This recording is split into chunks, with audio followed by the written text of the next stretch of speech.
Xin chào các bạn, chào mừng các bạn đến với kênh CEO Lab. Mình là Lê Diệp Kiều Trang, là doanh nhân khởi nghiệp, là nhà đầu tư và là người tin rằng việc học hỏi cũng như phát triển bản thân là một hành trình suốt đời.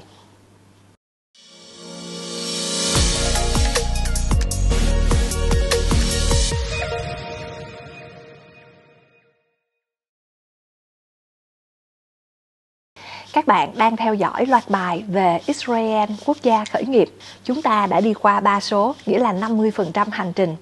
Trong số trước, chúng ta đã cùng tìm hiểu về giá trị gia đình của người Do Thái. Chúng ta cùng trò chuyện với Rabbi Moshe, là vị lãnh đạo tinh thần của người Do Thái. Trong lúc trò chuyện, anh con trai của Rabbi là Pinchas, là bác sĩ tâm lý, người chuyên chữa trị cho các bệnh nhân bị hội chứng PTSD, bị sang chấn tâm lý sau một cuộc khủng hoảng nào đó. Khi trò chuyện với anh, chẳng những mình tìm hiểu thêm về giá trị gia đình, anh còn chia sẻ với mình giá trị gia đình là nền tảng để xây dựng giá trị cộng đồng của người Do Thái.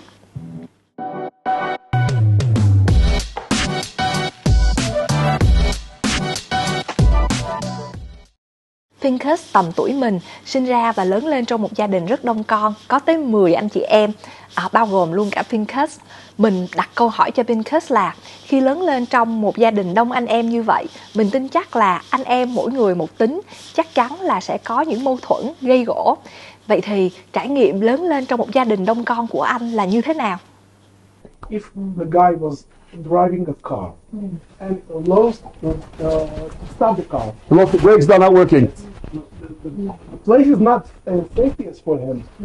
But if he will see a police guy, and police guy will see there is something not well here, and he will try to stop him. And when the minute that the car will stop, he will feel safest because there is another guy here to give him help.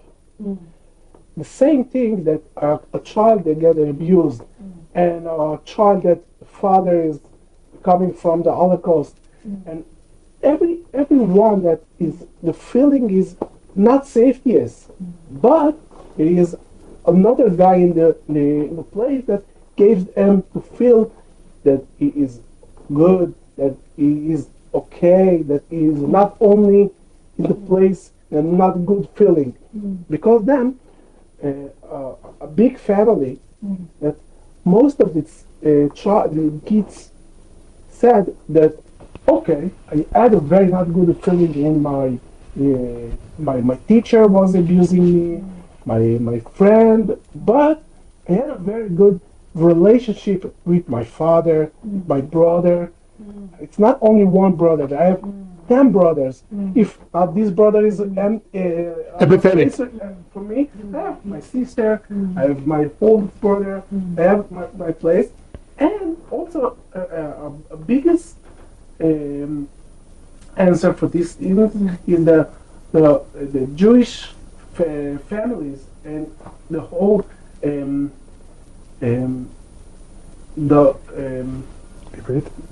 קהילה דתית, Religious society, religious community.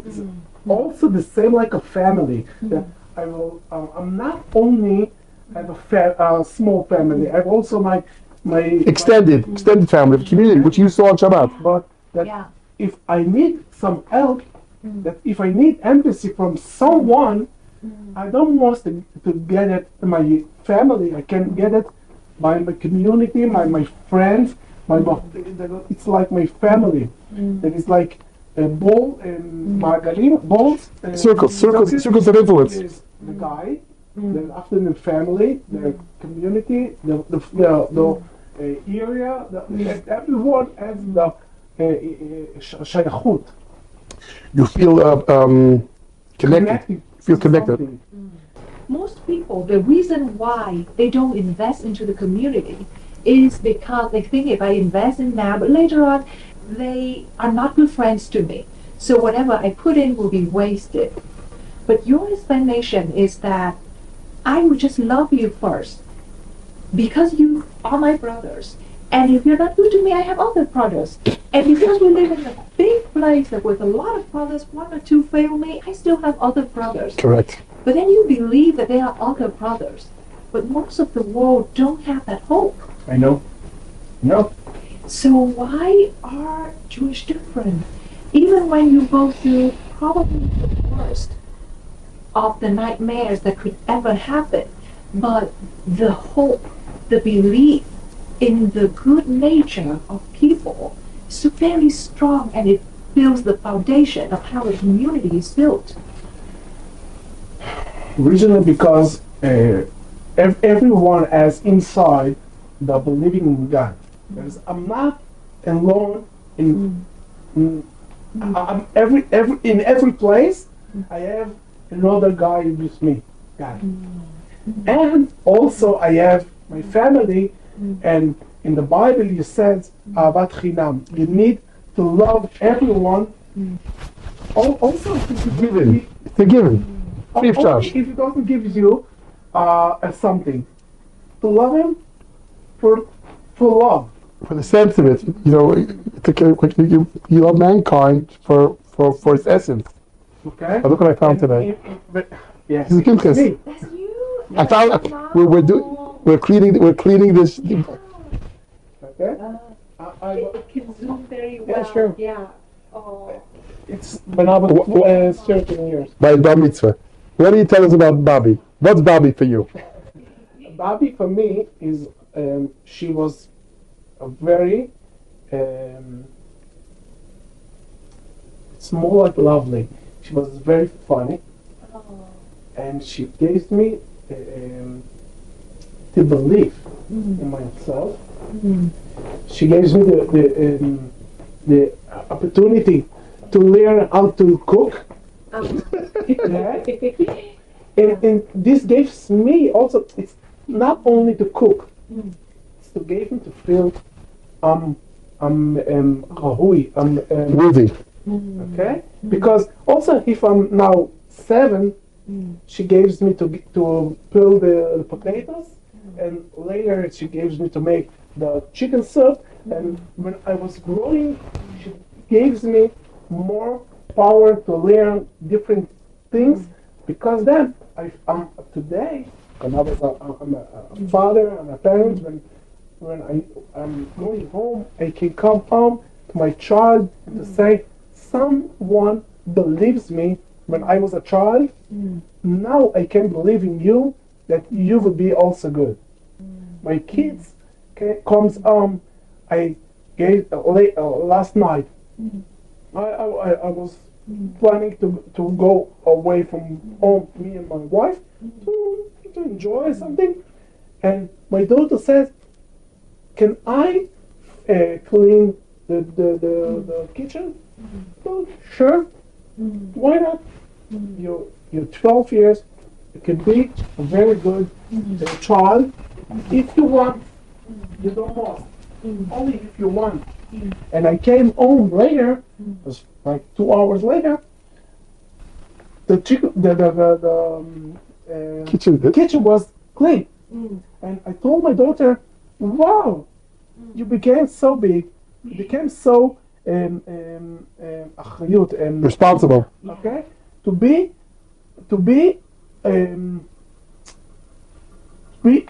to make something that you love, and it gives you a good feeling." You know why I can say that? That this woman, when I was a child, she gave me the same feeling.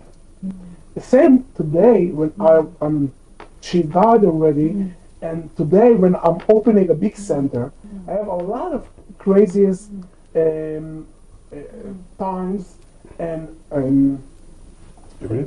אחריות. I have A lot of responsibility in healing people who've been through trauma. But when I can by night and in Shabbat to come to my father and to my mother to say, you know what, there is something very hard for me in my work. Please believe in me, and I can get it because Try not enough. I try. I wish I could help them more. okay. Only in these things, not only a child that he was not 10 years, also in my age, when I'm 34 years, I need also something to tell me you're okay. You are okay. Cho dù chuyện gì xảy ra, con sẽ vẫn ổn. Gia đình luôn đặt niềm tin vào con, cho con cơ hội để thử nghiệm và con sẽ làm được, rồi mọi chuyện sẽ ổn. Lớn lên với một niềm tin như vậy, người Do Thái đặt niềm tin vào những người xung quanh mình. Họ sẵn sàng tin rằng cho dù có người anh em này hay người anh em kia có thể làm cho họ thất vọng, nhưng họ có rất nhiều người anh em, sẽ có những người khác lại đặt niềm tin vào họ và sẽ ủng hộ họ, cho họ một điểm tựa. Mình đã vô cùng xúc động khi nghe những chia sẻ này của Pincus. Niềm tin, đặc biệt là niềm tin vào người khác trong một xã hội vô cùng khắc nghiệt của xã hội hiện đại ngày nay là một điều nhiều khi vô cùng xa xỉ. Vậy mà ở Israel, giữa sa mạc khô cằn chỉ có sỏi và cát, là nơi mà 75 năm trước con người đã phải sống qua những tận cùng của sự độc ác, người ta lại sẵn sàng đặt niềm tin vào người khác, sẵn sàng hướng tới tương lai. Và đó không chỉ là lời nói suông, mà là cách họ xây dựng những cộng đồng của mình. Các bạn đã bao giờ nghe về khái niệm kibbutz của người Do Thái chưa? Hãy cùng mình tìm hiểu. Hệ thống kibbutz ở Israel là một hệ thống sống cộng đồng độc đáo và có ý nghĩa lịch sử quan trọng, đã đóng một vai trò quyết định trong quá trình phát triển của đất nước. Phong trào kibbutz có nguồn gốc từ cuối thế kỷ 19 và đầu thế kỷ 20, khi những người nhập cư Do Thái bắt đầu đổ về Palestine, lúc đó thuộc quyền cai trị của Ottoman. Những người tiên phong ban đầu này đã tìm cách tạo ra các cộng đồng nông nghiệp, sống tự cung tự cấp, lao động và sở hữu tài sản chung. Kibbutz đầu tiên, Degania, được thành lập vào năm 1909. Một kibbutz giống như sự kết hợp giữa một trại hè và một trại quân đội dành cho người lớn. Kibbutz bắt đầu như một trang trại cộng đồng nơi mọi người chia sẻ mọi thứ. Kibbutznikim là tên gọi của các thành viên kibbutz, chia sẻ cả công việc làm trên đất và trách nhiệm quản lý và bảo vệ cộng đồng. Họ cũng chia sẻ lợi nhuận nếu có. Và có lẽ quan trọng nhất, họ chia sẻ những giá trị kết nối họ lại trong một mục tiêu chung. Kibbutznikim làm mọi thứ cùng nhau. Họ mặc giống nhau, ăn cùng thực đơn trong các nhà hàng ăn và sống trong các khối nhà bê tông đơn giản giống nhau. Ban đầu, thậm chí cả trẻ em cũng sống cùng nhau, xa rời khỏi cha mẹ của họ trong các nhà trẻ cộng đồng. Khi Israel trở nên tiêu dùng hơn, giàu có hơn và cá nhân hóa hơn, kibbutz trở nên lỗi thời. Sự cá nhân hóa mới này đặt ra nhiều thách thức mới cho kibbutz ngày càng lỗi thời. Những người chọn ở lại nhận ra rằng họ phải thích nghi. Hầu hết các kibbutz đã nhượng bộ, cho phép trẻ em ở trong nhà của cha mẹ. Họ thuê nhiều công nhân bên ngoài hơn và họ bắt đầu công nhận quyền riêng tư và tự chủ của các thành viên. Đến năm 2010, khoảng 190 trong hơn 270 cộng đồng kibbutz đã được tư nhân hóa, trong khi 65 kibbutz còn lại duy trì tính cộng đồng và 9 cộng đồng cân nhắc tích hợp hai mô hình này. Nhìn chung, các kibbutz ngày nay tồn tại thông qua sự đổi mới và tái sáng tạo. Đi về phía bắc của Tel Aviv khoảng 1 tiếng rưỡi, kibbutz Mishmar Hamek, một biểu tượng lịch sử của phong trào kibbutz, đã duy trì tính cộng đồng của kibbutz khá chặt chẽ. Họ ăn chung tại nhà ăn của kibbutz, cùng đón lễ Shabbat hàng tuần và thúc đẩy cuộc sống văn hóa chung. All the work on the kibbutz is important, and there is usefulness and value in it. Everyone should be able to do the work they want to do. Beyond that, we have a collective industry, and everyone gets an equal amount of money from it. Kibbutz vẫn duy trì nhiều dự án nông nghiệp, nhưng họ cũng đã chuẩn bị cho tương lai. Sự thành công của họ phần lớn đến từ một công ty khởi nghiệp về cơ sở dữ liệu mà họ tự phát triển, và chủ yếu từ Tama, nhà máy nhựa mà họ thành lập vào năm 1950. Lúc bấy giờ, đây là nơi giải quyết việc làm cho những người không đủ sức lao động trong nông nghiệp. Tama found in Europe the product of pallet net and hay net. We are now the biggest in the world in this product. Sự thành công của Tama trên thị trường đã cho phép Mishmar Hamek duy trì tình trạng tài chính ổn định và độc lập, kết hợp với một cộng đồng sôi động. Kibbutz duy trì cuộc sống xã hội đúng với lý tưởng xã hội ban đầu của nó. Trong khi đó, cách đó không xa, Kibbutz Ramon Mana lại phát triển theo một con đường khác. Kibbutz không còn là một tập thể mà đã được tư nhân hóa. Trong thập kỷ qua, các thành viên của cộng đồng vẫn sở hữu số cổ phiếu bằng nhau trong các dự án công nghiệp và nông nghiệp. Đầu tư cộng đồng được quyết định theo cách dân chủ.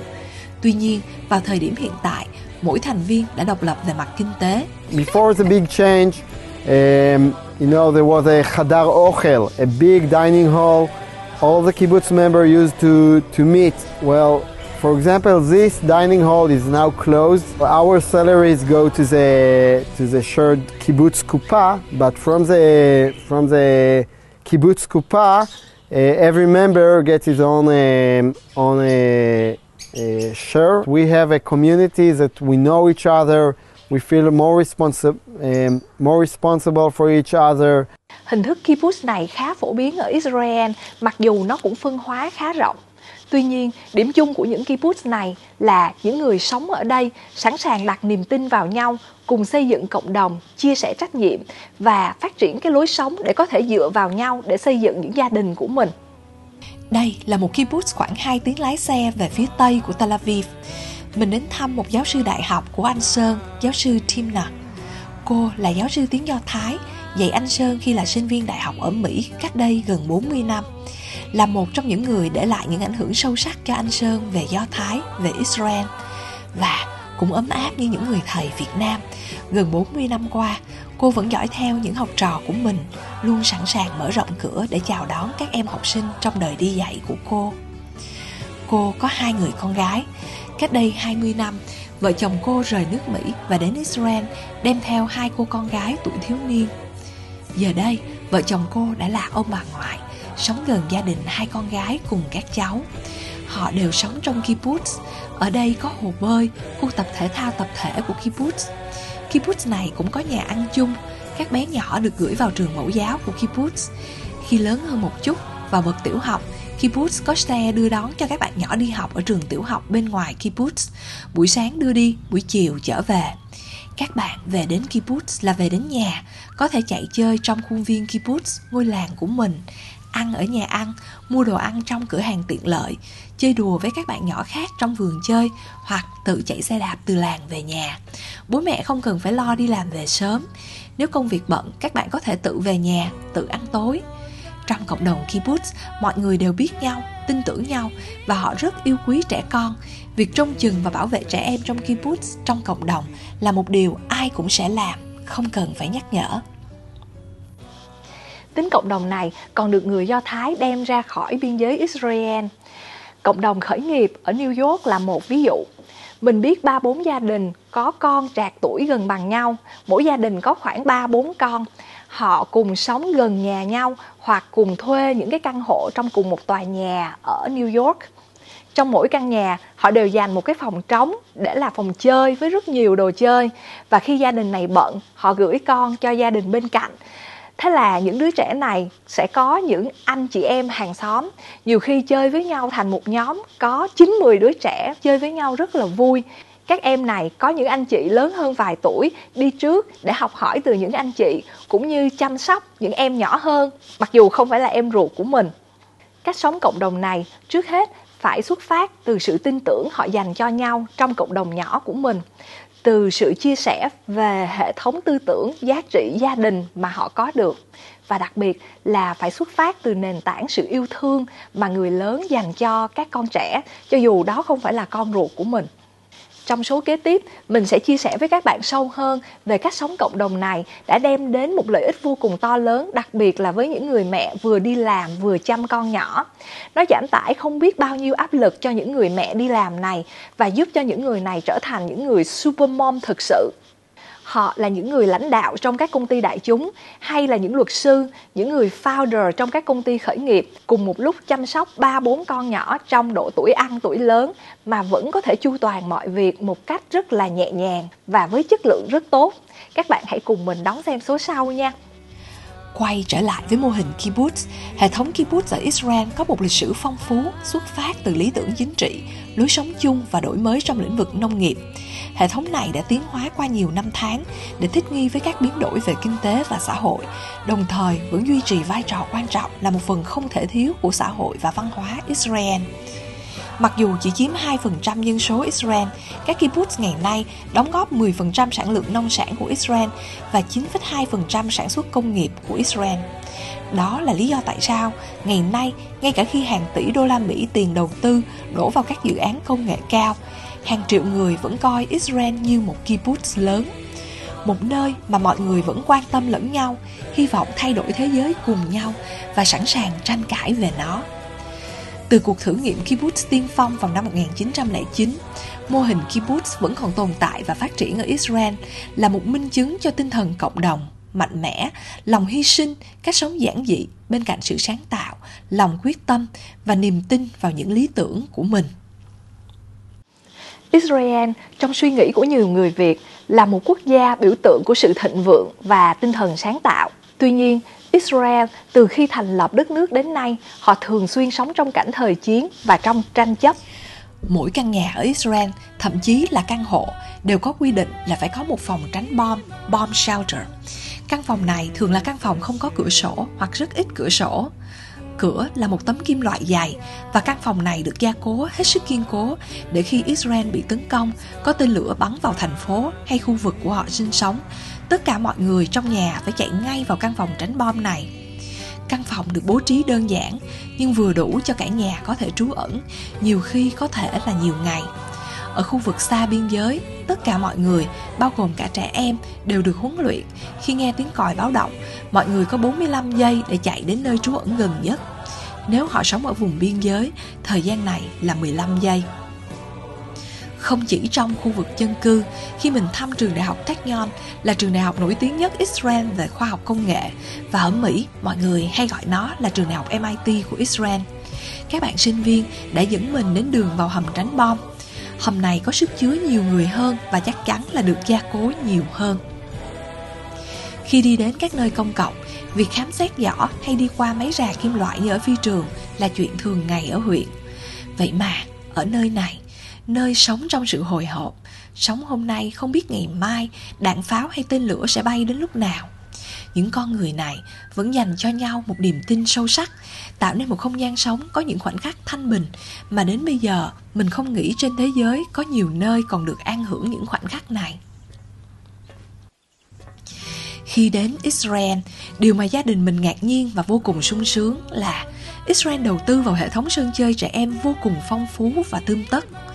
Không chỉ trong những khu phố giàu mà ở khắp mọi nơi đều có sân chơi trẻ em rất sạch đẹp. Buổi chiều, hai đứa con mình rất thích chạy ra sân chơi gần nhà để chơi. Và điều lạ là mình thấy có rất nhiều bạn nhỏ chỉ mới tầm 6-7 tuổi là bạn hàng xóm dẫn nhau ra sân chơi một mình mà không cần người lớn. Trẻ con Israel rất cởi mở và mạnh dạn. Mặc dù không biết nói tiếng Anh, thấy Mary Manny người châu Á, các bạn vẫn rất thân thiện, rủ nhau cùng chơi. Chơi với nhau cả tiếng, vẫn chưa đã, các bạn rủ Mary Manny về nhà các bạn chơi. Mình ngạc nhiên quá, nói rằng các con phải xin phép ba mẹ đã. Không cần chờ lâu, bạn nhỏ này lôi ngay ra điện thoại gọi về cho bố. Và bố nói chuyện với mình, cứ ghé nhà tôi chơi đi, không sao đâu. Thế là các bạn dẫn Mary, Manny và mình về nhà chơi. Nhà các bạn ở cách đó mấy con dốc, đi bộ cũng phải mất 15 phút. Và khi đến nhà, bọn trẻ xà vào chơi, thật vui vẻ và hào hứng. Mình vẫn còn nhớ Việt Nam những năm 80, cũng có những khoảnh khắc thanh bình như thế. Chiều chiều, tụi nhỏ bọn mình hay chạy ra đầu ngõ, chơi với nhau, không cần người lớn. Cũng có khi rủ nhau về nhà nhau chơi đùa. Nhưng đó là những năm 80, khi ai cũng biết ai, và bọn trẻ tụi mình chỉ chơi trong xóm. Còn đây là mùa hè 2023, xã hội hiện đại đã không còn sự an toàn của những ngày xưa cũ. Đặc biệt ở xã hội phương Tây, không ai dám cho con đi ra công viên chơi một mình, chứ đừng nói mạnh dạn rủ bạn bè về nhà nhau chơi. Đằng này là rủ một người bạn nước ngoài, khác màu da, khác chủng tộc, mà vẫn tràn đầy sự nồng ấm, yêu thương. Ở đây, giữa nơi người ta sống trong cảnh thời chiến, họ vẫn có những khoảnh khắc thanh bình đáng yêu này mà chẳng mấy nơi trên thế giới còn có được. Chính là vì niềm tin vào tính lương thiện của con người mà cộng đồng người Do Thái đã xây dựng được. Thật đáng quý phải không các bạn? Quay trở lại với vợ chồng ông bà Rabbi Moshe, mặc dù đã lớn tuổi và có một đại gia đình đông con, đông cháu, gần 50 người, họ còn là điểm tựa tinh thần cho cộng đồng người Do Thái ở Jerusalem. Nhưng họ vẫn đi về giữa Jerusalem và một ngôi làng nhỏ mang tên Nov ở biên giới của Syria và Israel, tiếp tục cống hiến cho cộng đồng người Do Thái và cho đất nước Israel.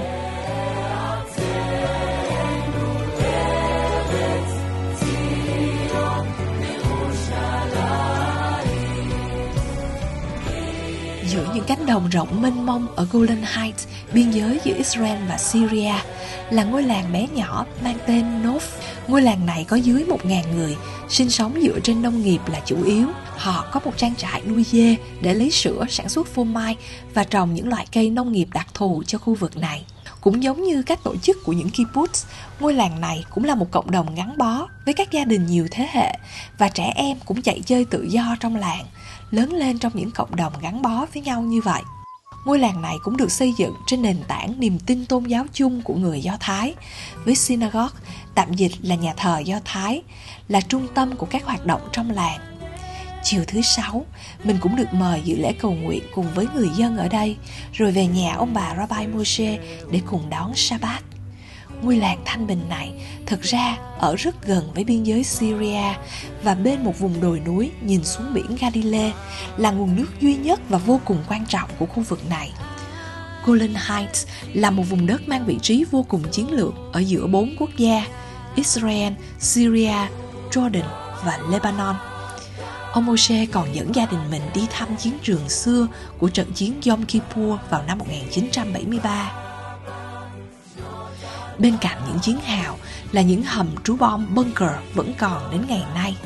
Những chiếc xe tăng vẫn còn được giữ lại, là chứng tích cho một cuộc chiến ác liệt đã xảy ra không lâu ở vùng đất này. Cánh đồng phía bên ngoài vẫn còn đánh dấu những khu vực nguy hiểm chưa gỡ hết bom mìn. Đứng từ ngọn đồi này, nhìn về phía chân trời, mình càng thêm quý những giờ phút thanh bình mà cuộc sống đem lại.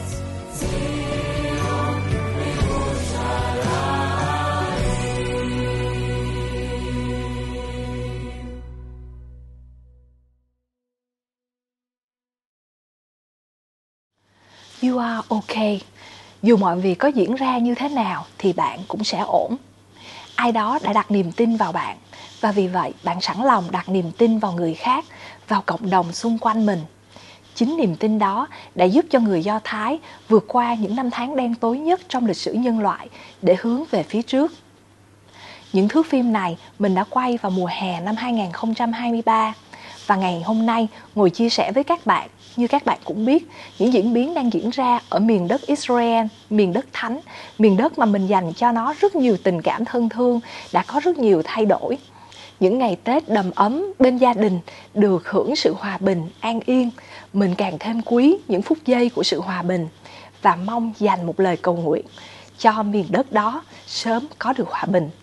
Bài quốc ca của Israel là bài Hatikva, nghĩa là hy vọng, là một bài hát mình vô cùng yêu thích. Niềm hy vọng của chúng ta, niềm hy vọng 2.000 năm sẽ không bao giờ bị đánh mất.